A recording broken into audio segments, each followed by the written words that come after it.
Friends, எல்லோரும் எப்படி இருக்கீங்க? நல்லா இருப்பீங்கன்னு நினைக்கிறேன். நம்ம இன்றைக்கி எங்கே போகிறோம்னு தெரியுமா?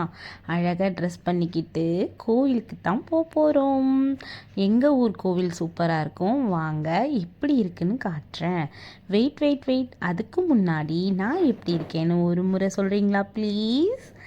ரொம்ப நாள் ஆச்சு சாரீ கட்டி. இது ஆன்லைனில் வாங்கினது. 1500 rupees 2 minute சாரீ. ரொம்பவே அழகாக இருக்கும். இதுக்கு ஒரு பெரிய ஸ்டோரியே இருக்குது. போகிற வழியில் சொல்கிறேன் வாங்க.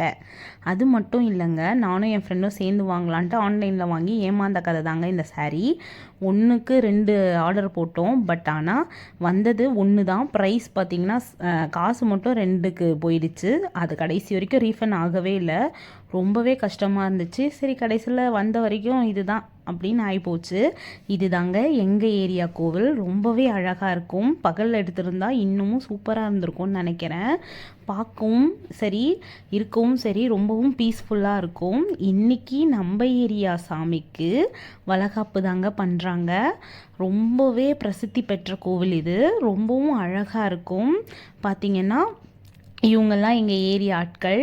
ஸோ எல்லோரும் சேர்ந்து ஒற்றுமையாக சாமி கும்பிட்டு கடவுளை பிரார்த்திக்கும் போது இருக்க சந்தோஷம் இருக்குது பார்த்திங்களா, அதுக்கு ஈடினையே இல்லைங்க. அது மட்டும் இல்லை, எங்கள் ஏரியாவில் பார்த்திங்கன்னா எல்லாருமே ஒற்றுமையாக சேர்ந்து பண்ணும்போது ரொம்பவே சூப்பராக இருக்கும். அப்புறம் அம்மனுக்கு வருஷத்தட்டு, அப்புறம் அம்மனுக்கு பண்ண வேண்டிய எல்லா நல்ல விஷயங்களும் சேர்ந்து, அதாவது அந்த ஏரியா மக்கள் இருக்காங்க பார்த்திங்களா, எங்கள் ஏரியா மக்கள் அப்படின்னு கெத்தாக சொல்லிக்கலான்னு கூட வச்சுக்கோங்களேன். அவ்வளோ அழகாக பண்ணுவாங்க. நானும் வருஷம் பார்க்குறேன். ரொம்பவும் அழகாக இருக்கும். நீங்கள் இதை பார்த்தா தான் உங்களுக்கு புரியும். அது மட்டும் இல்லைங்க, நான் இதை எடுக்கும் போது பார்த்திங்கன்னா டக்குன்னு சாமியை காமிச்சாங்க. ரொம்பவே அழகாக இருந்தாங்க சாமி. பார்க்குறதுக்கு ரொம்ப கொடுத்து வச்ச மாதிரி இருந்துச்சு. உங்களுக்காகவும் சேர்த்து தாங்க வேண்டிக்கிட்டேன். ரொம்பவே அழகாக இருந்துச்சு. மன நிறைவாக இருந்துச்சு சாமி கும்பிட்டது. அது மட்டும் இல்லைங்க, கிட்டத்தட்ட பார்த்திங்கன்னா எங்கேருந்து தான் இந்த கூட்டங்கள்லாம் வந்துச்சுன்னு தெரில, செம்ம கூட்டமாக இருந்துச்சுங்க. சாரீ கட்டினதும் பாதியாக கலண்டு போச்சுன்னா பார்த்துக்கங்களேன். அந்தளவுக்கு முன்னுக்கு பின்னுக்கு இழுக்க ஆரம்பிச்சாச்சு. இந்த பிள்ளையாருக்கும் எனக்கும் ஏகப்பட்ட கடன் பிரச்சனை இருக்குங்க.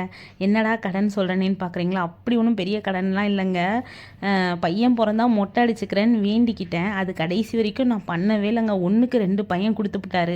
சரி, இப்போயாவது அடிக்கலான்னு பார்த்தா இடுப்பு கிட்ட இருந்த முடி இப்போ ஷோல்டர் கிட்ட வந்துருச்சு. அதுக்குள்ளே கொடுத்தாகணும். கண்டிப்பாக கொடுத்துருவேன் தான் நினைக்கிறேன். இது காலையில் பார்க்க இந்த சாமி ரொம்ப அழகாக இருந்தாங்க. அதனால் உங்களுக்கும் காட்டணும்னு தோணுச்சு. வந்தக்கப்புறம் என்ன, பிரசாதம் வாங்குறதுக்காக க்யூவில் போய் பின்னாடி நிற்கலான்னு பார்த்தா ரொம்ப பின்னாடி நிற்கிற மாதிரி இருந்துச்சுங்க. அது மட்டும் இல்லை, எங்கள் ஏரியாவில் ஒருத்தவங்க முன்னாடி நின்றுட்டு இருந்தாங்க. நான் நிற்கட்டுமா, வா வந்து நில்லு சொன்னாங்களா. இல்லை நாங்கள்லாம் நேர்மையின் சீக்கிரம்னு சொல்லிட்டு பின்னாடி போய் நின்னாங்க. எனக்கு முன்னாடி 70 பேர் இருப்பாங்க போல். ஏன்டா இந்த பந்தம், கம்முன்னு வாங்கி முன்னாடி போயிருக்கலாமோ. ஐயோ, பொங்கல் வருமா, இல்லை ஏதாவது கிடைக்குமா கிடைக்காதான்ற அளவுக்கு எனக்கு ஆகிப்போச்சு. வாங்கினோடனே தான் இந்த கரடி வாயனுக்கு ஒரே சந்தோஷம்.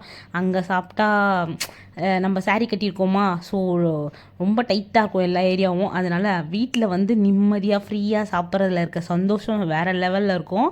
நீங்களும் ஒரு சில பேர் அனுபவிச்சிருப்பீங்கன்னு நினைக்கிறேன். ஏன்னா எப்பவும் சாரீ கட்டுறவங்களுக்கு அது பழகிடும். எப்போயாவது சாரீ கட்டுறவங்களுக்கு ஒன்றும் பழகாது. தயிர் சாதம், புளி சாதம், சாம்பார் சாதம், பொங்கல், சுண்டல்.